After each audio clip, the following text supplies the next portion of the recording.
क्यों डरती है दुनिया और क्यों सामने नहीं लाना चाहती इस मुसलमान का इतिहास? आखिर कौन है ये इंसान और क्या है इसका इतिहास? और क्यों लोग कहते हैं कि अगर एक मुसलमान इसके इतिहास को जान जाए तो उसका ईमान पहाड़ की चट्टान की तरह मजबूत हो जाएगा? आइए आज की इस वीडियो में हम जानेंगे इसी महान के बारे में। दोस्तों, इस महान और होशियार शख्स को आज पूरी दुनिया खालिद बिन वालिद के नाम से जानती है। दोस्तों, खालिद बिन वालिद का जन्म 592 ईस्वी में मक्का शहर में हुआ था। आपके वालिद यानी जिनका नाम वालिद था, उनकी गिनती मक्का के उन चंद लोगों में हुआ करती थी जो मक्का में सबसे ज्यादा अमीर और सबसे ज्यादा नामवर लोग थे। दोस्तों, जिस वक्त इस्लाम के पैगंबर यानी हजरत मोहम्मद सल्लल्लाहु अलैहि वसल्लम ने नबूवत का ऐलान किया और लोगों को इस्लाम की तरफ बुलाना शुरू किया, उस वक्त खालिद बिन वालिद उन लोगों में गिने जाते थे कि जो लोग इस्लाम के सबसे बड़े दुश्मन थे। ये इस्लाम के सबसे ज्यादा कट्टर दुश्मन थे और इलाए नबूवत के 19 साल बाद तक ये काफिर ही रहे। ये इस्लाम के इतने ज्यादा बड़े दुश्मन थे कि हमेशा इस्लाम को ही मिटाने के बारे में सोचा करते थे, हमेशा इस्लाम के खिलाफ साजिश करने वालों के साथ बैठा करते थे। मगर दोस्तों, जग जाहिर है कि अल्लाह ताला की तो शान ही निराली है। कोई नहीं जानता कि अल्लाह ताला किसे हिदायत दे दे, और यही खालिद बिन वालिद के साथ हुआ। दोस्तों, जब भी मुसलमानों और काफिरों के बीच जंग हुआ करती थी तो ज्यादातर जगहों में काफिरों की तरफ से फौज के सिपह सालार हजरत खालिद बिन वालिद ही हुआ करते थे, क्योंकि ये फौज में सबसे ज्यादा महारत रखा करते थे। दोस्तों, यकीनी तौर पर आपने वो वाकया तो जरूर सुना या पढ़ा होगा कि जब जंगे ओहद के मौके पर हुजूर अकरम ने मुसलमानों की फौज में से कुछ सहाबा को एक पहाड़ी के रास्ते पर यह कहकर खड़ा कर दिया था कि चाहे मुसलमान फौज जीते या हारे, लेकिन तुम लोगों को इस पहाड़ी के रास्ते से हटना नहीं है। क्योंकि वजह ये थी कि वो पहाड़ी ऐसी जगह पर थी कि मक्का के काफिरों की फौज अगर चाहती तो उस पहाड़ी के रास्ते से पीछे से आकर मुसलमानी फौज पर चुपके से हमला कर सकती थी। लिहाजा हुजूर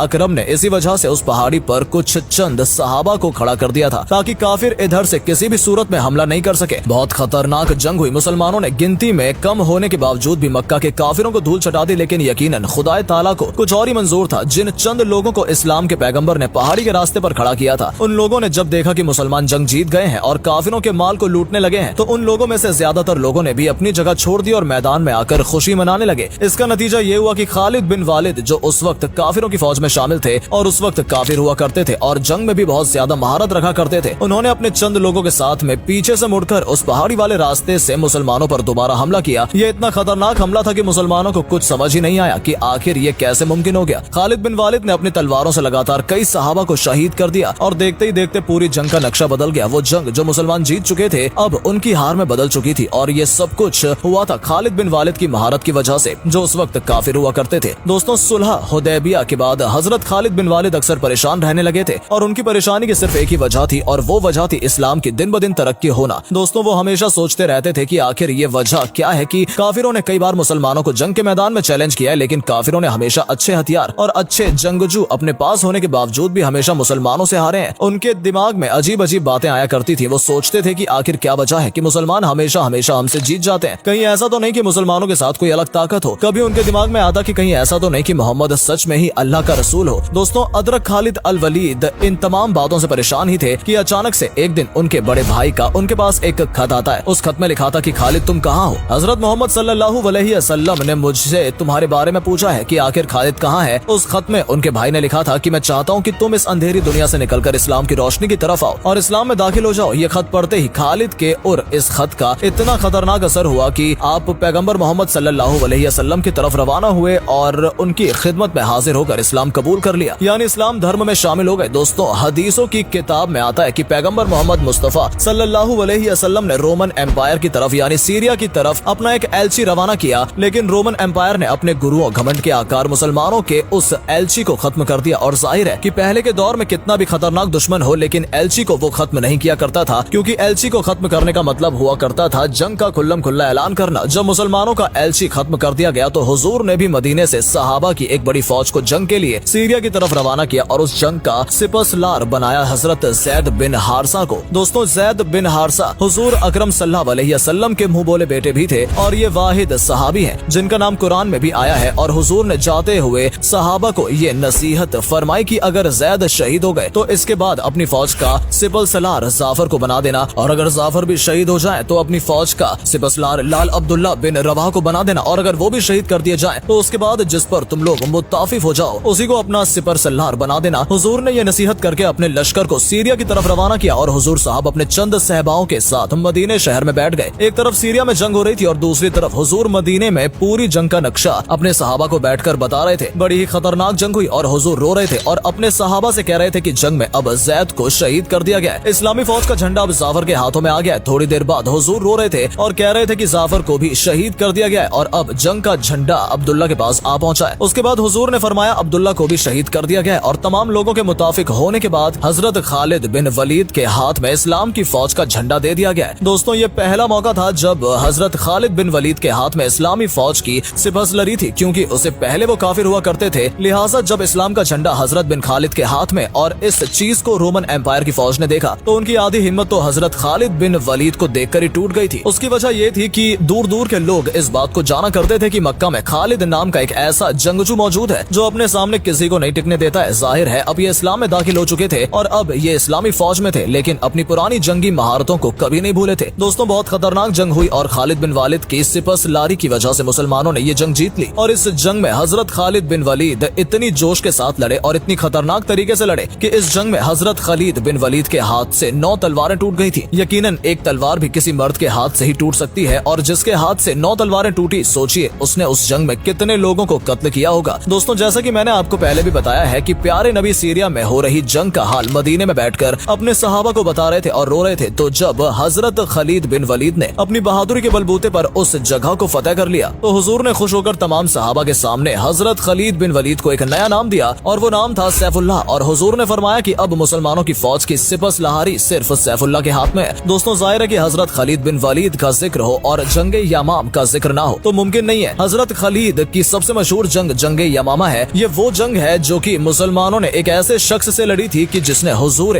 अकरम सल्लल्लाहु अलैहि वसल्लम की वफात के बाद उसने नबूवत का दावा कर दिया था। उसने कहा था कि मैं भी नबी हूँ। इसका नाम था मुसलमा कज़्ज़ाक। यकीनन ये जंग बहुत खतरनाक थी क्योंकि मुसलमानों के सामने कोई छोटी मोटी फौज नहीं थी बल्कि बहुत बड़ी फौज थी। इस फौज की तादाद थी तकरीबन 50 से 60 हजार। लेकिन जाहिर है कि मुसलमान भले ही कम थे लेकिन उनका सिपहसलार ऐसा खतरनाक इंसान था जिसका नाम था हजरत खालिद बिन वलीद। हजरत खालिद बिन वलीद ने अपनी होशियारी से कज़्ज़ाक की इतनी बड़ी फौज में तबाही मचा दी और वो लोग घबराकर अपने किलों में वापस भागने पर मजबूर हो गए। खालिद ने उनके किलों को चारों ओर से घेर लिया और मुसलमा कज़्ज़ाक को कत्ल कर दिया और ये जंग भी जीत ली गई। तो दोस्तों ये था खालिद बिन वलीद का कुछ इतिहास जिस पे हमने रोशनी डाली है। ऐसे ही और रोमांचक वीडियोस के लिए बने रहिए बस हमारे साथ। धन्यवाद।